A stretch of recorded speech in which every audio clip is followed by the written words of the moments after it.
Hey y'all, this is Culture Soup, where tech, culture, and business collide.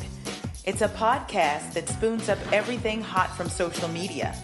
I'm your host, L. Michelle Smith, and each episode we bring you some of the most notable and not yet notable thought leaders in tech, business, and culture.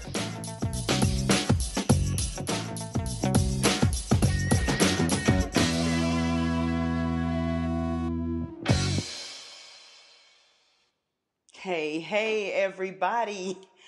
Welcome to the very first live edition on LinkedIn of the Culture Soup podcast, the Coaching Corner episode.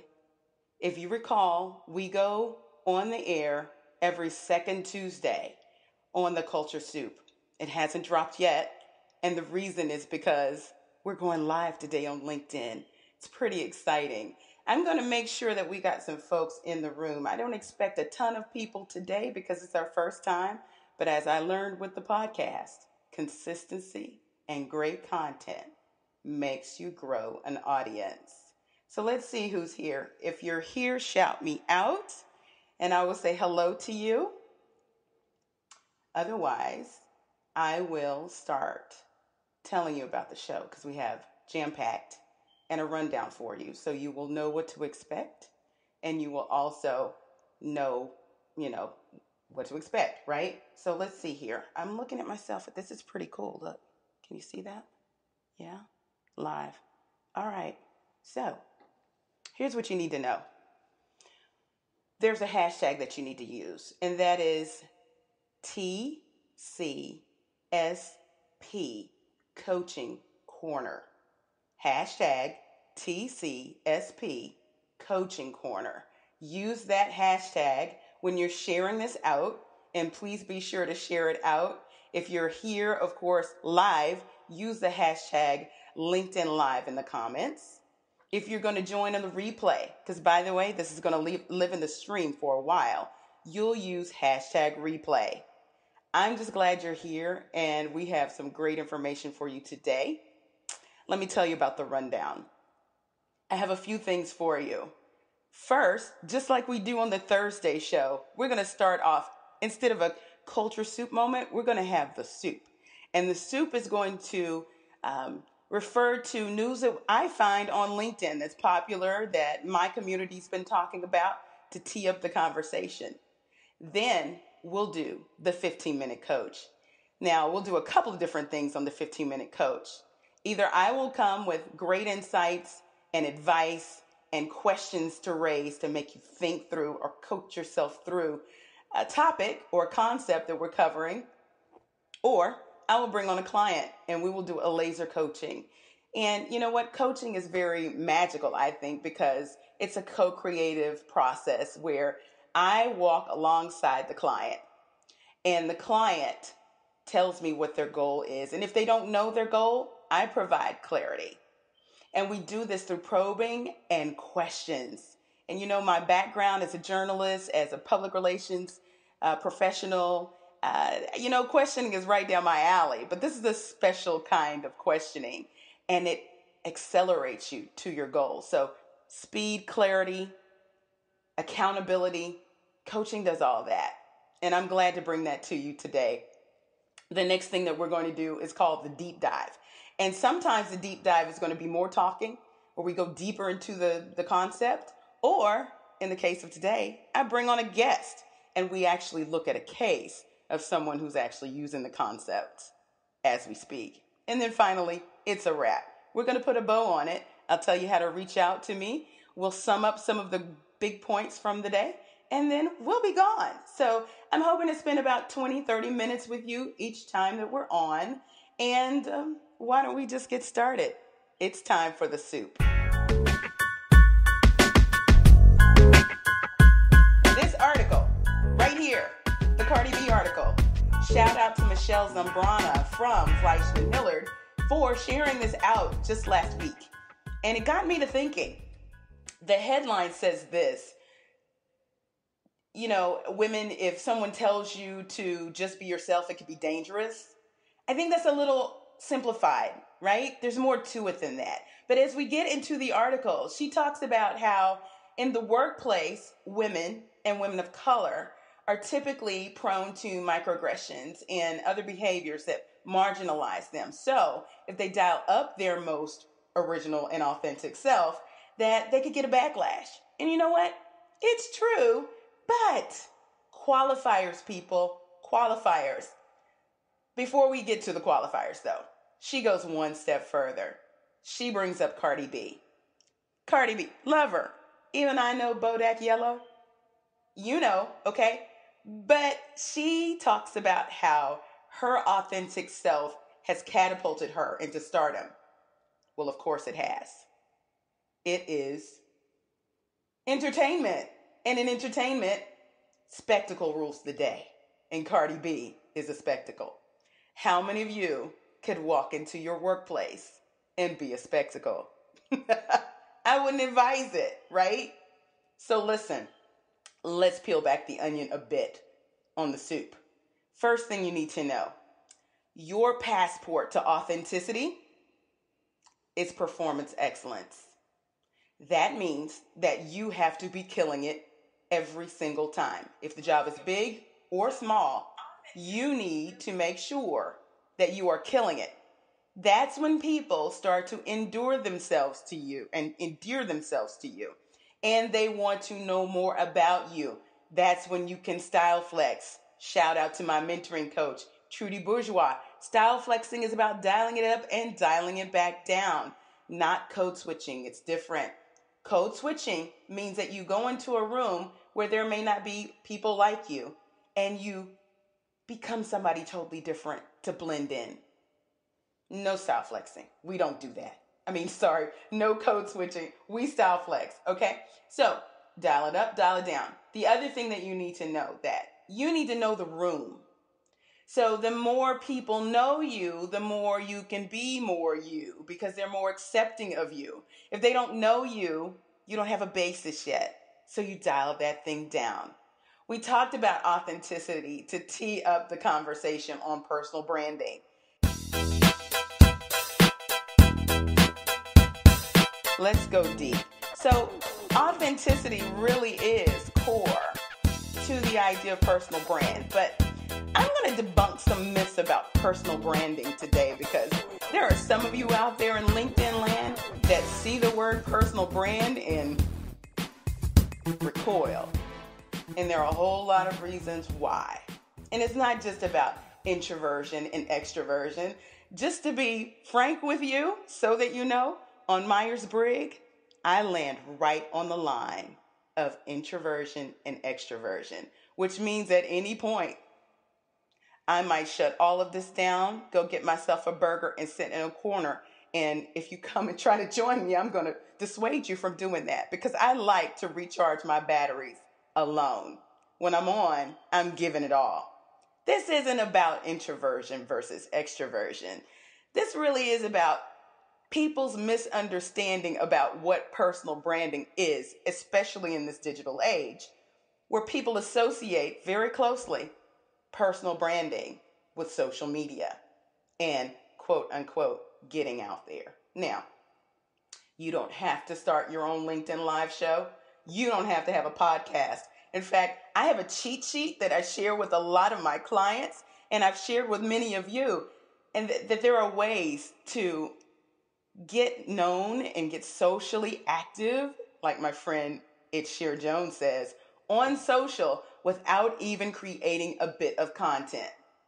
But before we go there, what is a personal brand? Why is it so scary to some people? Let's dive in.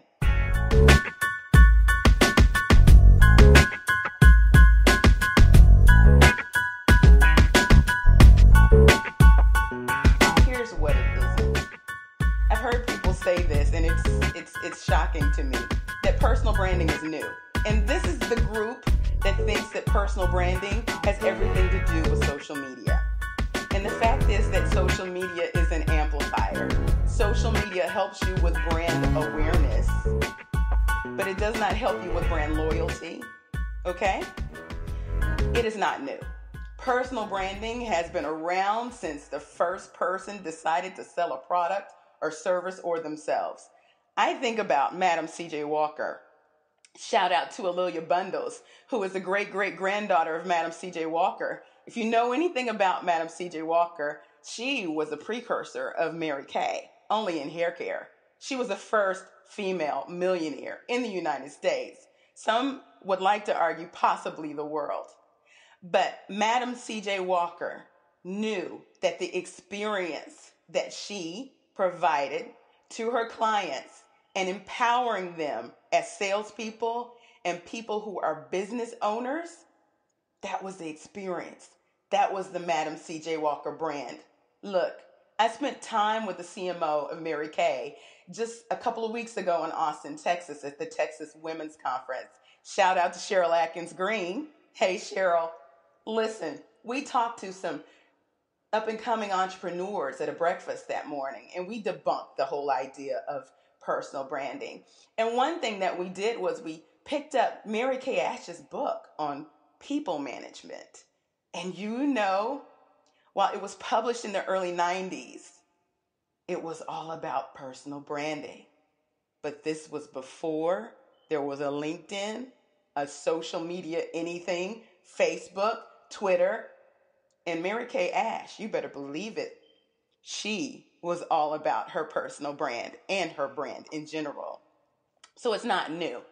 The next thing you need to understand is that brand is not your reputation.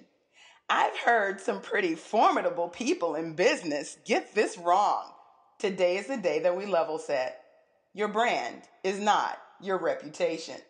Your reputation is what people say when you're not in the room. Your brand is your intentional experience that you put out there. Now, your brand can definitely impact your reputation. And if you're doing this correctly, your brand will have a major impact on your reputation and it will balance it out. Hopefully, there's not any bad things being said about you, but you know what? You can't control it. That's your reputation. You can control your brand, and your brand can have an impact on your reputation. The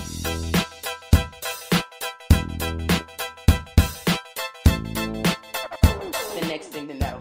You know what? It's not a look. It's not how you dress.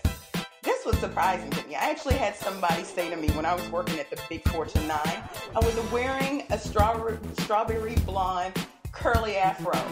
And people saw me a lot because I was speaking. And they came to know me with this afro. Well, I'm sitting with one of my mentees at the time, and we're talking about hair because she was a naturalista too. We call them naturalistas. Okay? And she says to me, gosh, how do you keep your hair so pretty? And, I said, it's a lot of work, but I'm thinking about giving my tresses a rest. And I think that I'm going to go straight. I might even get some extensions. And she turns to me and she says, but that's your brand. No, my hair is not my brand. Now, if you think of a brand like a basket, okay? Think of a brand like a basket. You can put things into the basket. You can take things out of the basket, but it's going to be based on your values, right? I, as a woman of style, I appreciate style. That's one of my values. Creativity, culture, style, beauty. These are all things that I value. So, of course, my look may amplify those values, but that look is not my brand. Just like Starbucks logo is not the brand. When we first heard the word Starbucks, did we even know what it meant? When we saw the mermaid, did we even know what she meant? We didn't. In fact, some of you still don't know what the mermaid means, but you know what that experience is about, and you associate that experience with the logo, and it's everything that goes behind it. So the logo amplifies the brand. What else do we have here? Oh, it's not a speaking opportunity. Okay, can we stop this right now? I've heard people say, well, you know what? You should take the speaking out because it's going to be your brand. It's good for your brand. Yeah, it's good for your brand, especially if you are amplifying the talk, right? So you're supposed to be walking out your talk. Let's go to the next slide and let's see what personal brand really is, okay? Personal brand, again, I've been saying it, it's the experience and it's intentional. It's the things you put in the basket that you want people to experience about you. And you know what? Let's see, I'm hearing a ring and that's Shannon. So I'm going to answer and I'm going to put him on hold. So just hold on. Where'd he go? Here he is. Hey, Shannon, I'm going to mute you and stand you by, okay? We're almost there. All right, Shannon's here for our deep dive. And let me finish up with branding. It's an experience, of course. And you know what? It needs to be authentic to you. But one thing that you need to think about is, what do you want people to feel when they come into contact with you, Ashley, your products and I'm going to services? run from my desk. I'm going to mute him. When I Probably get back, can't hear him. just remind me. There we go. Okay. So You need to send it that should form. be very much your experience, and it should be very much authentic to you, and it should be what you want people to feel. And it should be based on your values, okay? Your value proposition, that's the problem that you solve, is core to your brand. I thrive at the intersection of tech, culture, and business, and that is true to my story. If you know anything about my story, technology is woven throughout, all the way back to when I was a little girl. My dad taught me how to code when I was 12. I couldn't get away from it. Culture, my master's thesis was on African American images in local television news. I was already in there, but I love sports. I love music. Culture, that thing that makes your squad a squad, that's me. And business, of course. I've got an entrepreneurial spirit that will not go away. So that's the 15-minute coach for you, and we're about to do the deep dive.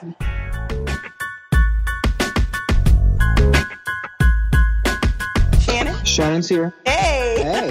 There you are. Let's see. Can you move over just a little bit on your phone so we can see all of your face? There we go. Everybody, I want you to meet my friend. And all disclosures, he's also my client. This is Shannon Lanier. He's from the CW39 in Houston. Say hey. Hey, everybody. So great to be here with you guys. Hopefully I'll be able to say some stuff that'll help you. Absolutely. Well, he's just wrapped up the morning show. He's probably had a couple morning meetings, and he is taking some time there at the station to talk to us. I wanted you to meet Shannon because Shannon is a case study in personal branding. You may know him as the anchor, and some of you up in New York may recognize him from being on the air there. But Shannon is also a lot more than that. Shannon, you want to tell us about Daddy Duty 365? Oh, sure. Well, I am a dad, first of all. I have 3 little ones, Madison, Mackenzie, and Carter, 8, 6, and 3 years old. And they are pretty much my life. Everything I have to do is with them, for them. It's a lot of fun. So I thought there's so many negative things about fathers out right now. I need to make sure that we have a platform for dads who are doing what they're supposed to do 365 days of the year. So I created Daddy Duty 365. And Daddy Duty 365 is an Instagram page. It's also a podcast now. Yeah. This is the announcement. The podcast Daddy Duty 365 is live starting today, everybody. Thank you. It's been a long journey. It's been a long road, and I have amazing people that are helping me make it all happen. But basically, what the podcast is an opportunity for celebrity dads to talk about everything dad related, the good, the bad, and the funny of being a father 365 days of the year. So you'll hear your favorite celebrities, some of the people that have signed on, believe it or not, Master P. Woo! His interview is up. Yeah, I just posted an excerpt from his interview. Chris Pratt, I just posted an excerpt from his interview. And I had one of the last interviews with comedian and actor John Witherspoon before he passed away. Wow. And I just posted an excerpt from his interview on Daddy Duty 365. The official launch won't be until January the 14th, but until then, so many people were hungry for it, and I'm getting so many interviews. I wanted to start posting stuff, so that's why I started posting excerpts of everyone's interviews. And Master P, you won't believe the unexpected pastime that he loves doing with his kids. I was like, wait, Master P, really? That's what you like doing? You won't believe that one. Chris Pratt, who is the big, strong superhero, super actor, superstar, he's actually afraid of the same thing my 3-year-old is. And what is that? We have to listen. Boy, look, y'all, in TV, we call that a tease, right? Right. It's available wherever podcasts are available, so you can check it out there. iTunes is not up yet. That'll be up next week, so hopefully really soon, hopefully sooner. But all the other platforms, Spotify and everything else, and Anchor and Google and all that stuff, so you can listen to it. Oh, but you can just easily go to daddyduty365.com. Again, daddyduty365.com for more information and to actually hear some of those excerpts from the upcoming podcast.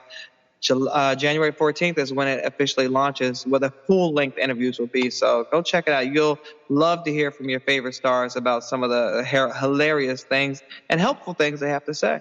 Well, you know what? And this is great. You've given us the top line, but I want to go deep because you and I were at NABJ in Miami, and I'm sitting there with a client from the Weather Channel, and she's an executive, and she's planning these things, and she was a little bit concerned about putting her personal brand out there.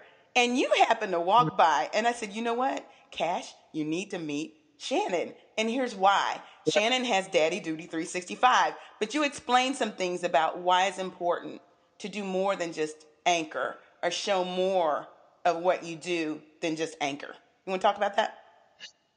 Well, especially in this day and age where one day you have a job and the next day you don't, you need something that's going to go beyond what people normally see you doing. And a lot of times right now, in branding, especially, organic opportunities are what everyone's interested in. They want to know what's organic about your life. What do you love doing? Like if you're a taxi driver, but you want to have a home improvement show, they're going to be like, well, is that really organic to your life and what you do? Mm-hmm. The organic things to me is being a father, because regardless of what else I'm doing in life, I'm always going to be a father. So that's one of those lifelong brands that you can do after this job, while I'm doing this job. And it kind of has a longevity to it. It has a lifespan to it. So that's when I say organic. What is organic to you that you're always being able to do, because that is your life. That's who you are. If you own a construction company, then yes, a home improvement show would probably be very organic for you. Makes sense. It's not necessarily the construction job, but it is a construction job on television. So it's a spinoff. I try to tell people maybe not do a total 180 from what you're familiar with, because it's going to be a lot harder for you to do. Try to do something that you're familiar with. And the easiest thing I would say is when people are trying to figure out what that is, what do you wake up thinking about every day? What do you go to bed about every day? And if you never got paid a dime for it, what are you doing? And that's how you know you're supposed to be doing what you're doing. And it's also something that a lot of people have to start while they have a job. Yes, I have a job here at CW39. I'm in the studio now. This is what our studio looks like without all the lights and everything on. But screen. That's our Hey, that's a nice set. In the back. Looks like a living room. Yeah, thank you. They spent a lot on the set. I bet they did. So, because I'm in television and because I, love talking, that I felt like a podcast was the perfect platform to make it a spinoff of what I'm doing. Yes, it's still within the realm of what I do, because it's entertainment, it's talking, but it's with an organic twist because I'm also a father. And so that's what I just encourage people. Try to find something that's organic to you that can hopefully one day bring money, but if it doesn't, does it still fulfill you? And that's, I think, sometimes what it's people want money. Trust me, I want money too. Sponsors, go to daddyduty365. It's business, baby. Right. Hello. But, it's also about fulfillment because, I have a job that pays the bills currently, but I also want to be able to help people. I want to be able to give back. I want to be able to spend time with my kids. I want to be able to do all those things, and this allows me to do that. That's awesome. Now, you know what? You spoke to sustainability and the connection to the organic and authentic nature of it. This goes back to your values because you have a whole story that goes beyond anchoring and even being a dad. You're like the sixth great grandson of Thomas Jefferson, the president, and the slave, Sally Heming. And there's a whole diversity story there. But this thing about parenting and being active is tied into that too, right? Yeah, I come from one of the most famous families in the country. So family, just a little.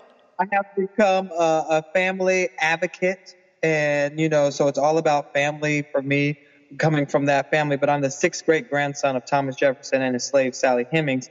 And it's through that story and through that journey that I have, become even closer with my family and helping other families discover who they are and where they come from. Because I believe, there's so much that could help people in finding out where they come from, where their family comes from. Even just simple things like diseases that may exist and be systemic within their family. You find out where you come from and who else is in your family. You may be able to find out that so-and-so had this disease and so-and-so suffered from this. So maybe you should get checked early because it could be, hereditary in your family. Right. So those are just some of the little things that, I've always been a strong believer in family and the importance of family, but that just drives it home and gives me that wider platform to be able to talk about other families and my family. I still tour around the country, sometimes my co-author Jane Feldman, who basically had the initial concept for the book and said, let's tour around the country and meet your family.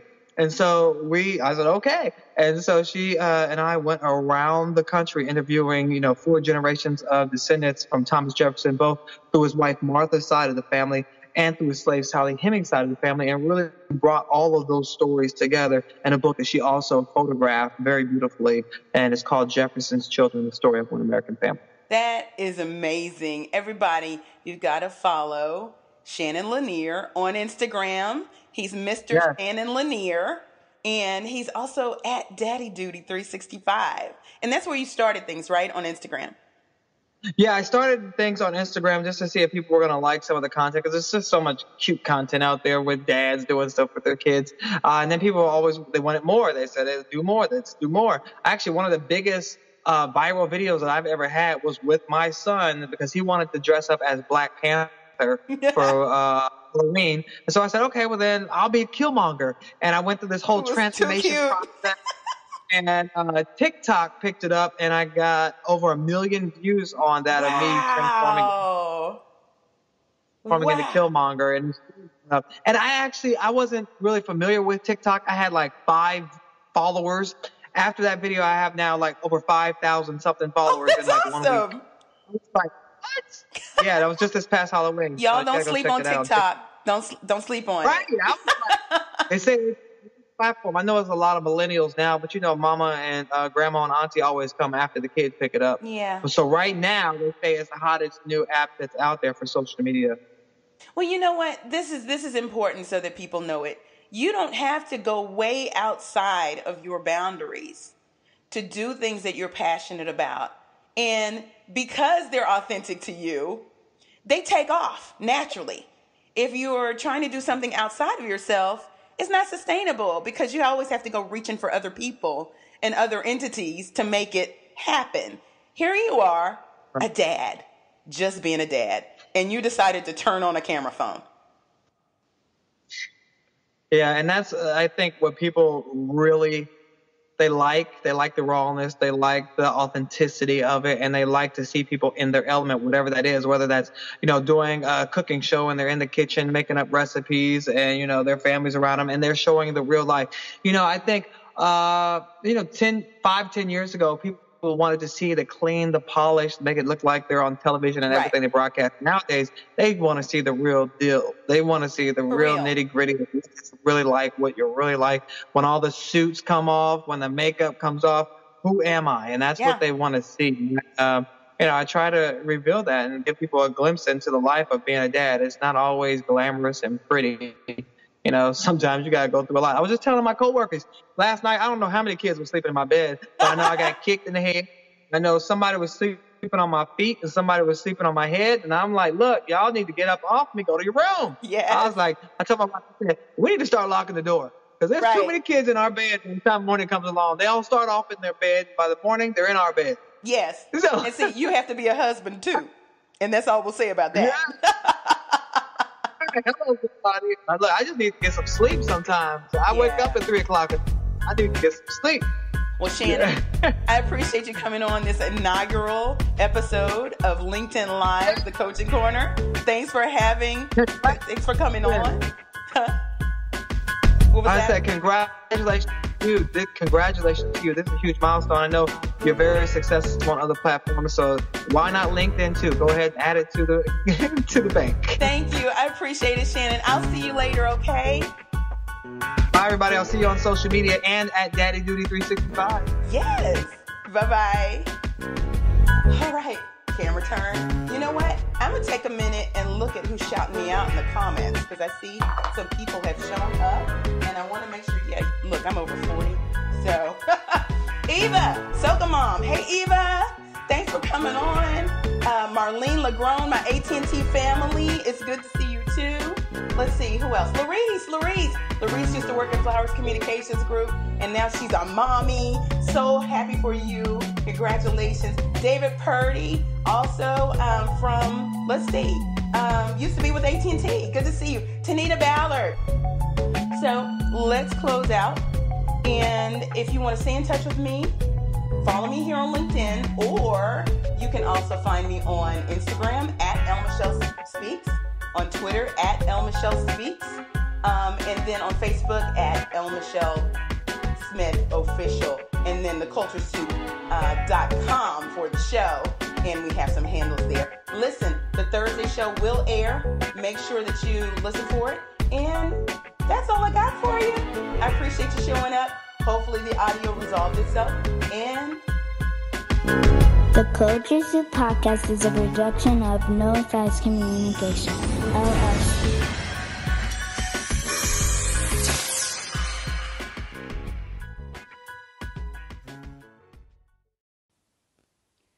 The Culture Soup Podcast is a registered trademark of No Silos Communications, LLC.